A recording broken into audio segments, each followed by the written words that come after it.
I'm Doug Doyle with the art of the story from the WBGO Archive.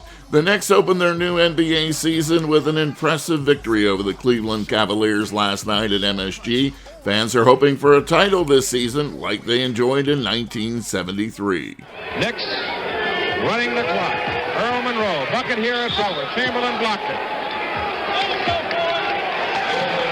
Goaltending called on Chamberlain, and the New York Knicks have won this basketball game, and they have won the NBA championship. One of the stars of the Knicks that season was the great Earl The Pearl Monroe. He was a guest on my podcast Sports Jam back in 2013, where we talked about his amazing career, his book, and his close relationship to jazz legend Miles Davis. In Bill Bradley's foreword in your book, he makes a mention that you were like a great jazz artist, and the fact that you created in the moment.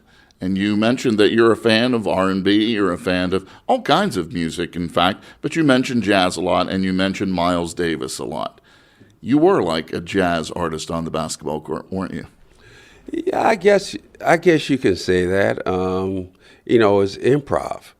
And as I said, you might have it in your mind of what you might want to do, but, it's like, you have to feed off of what the other person does to do what you're going to do. So if I'm going left and he's going left, then I'm just faking going left. I'm actually going right. So yeah, it's very improvisational, and what's interesting. I'll go. Miles used to call me, and I could never understand what Miles said.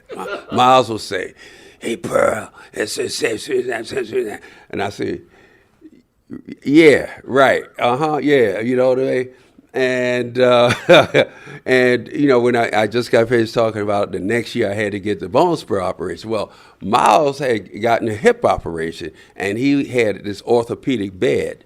So he's calling me all the time, and all I could understand bed, but that's all I could understand.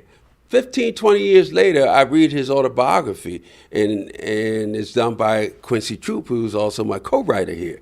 So in the autobiography, I realized that he had his orthopedic bed, and he was calling me to offer me the orthopedic bed, that much later. So when I read this, and I said, well, I'm going to go and try and find Quincy Troop to write my autobiography, and that's what I did. The music itself of Miles Davis, what was it about his music that kind of meshed in with all the other kind of genres of music that you like? Well, I think, it's hard to say, I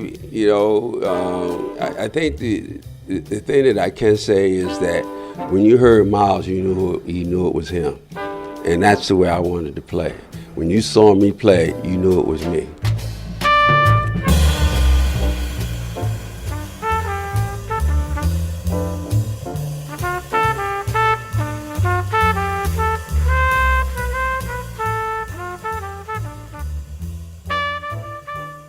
You can hear the entire Sports Jam interview with Earl Monroe at WBGO.org. I'm Doug Doyle, WBGO News.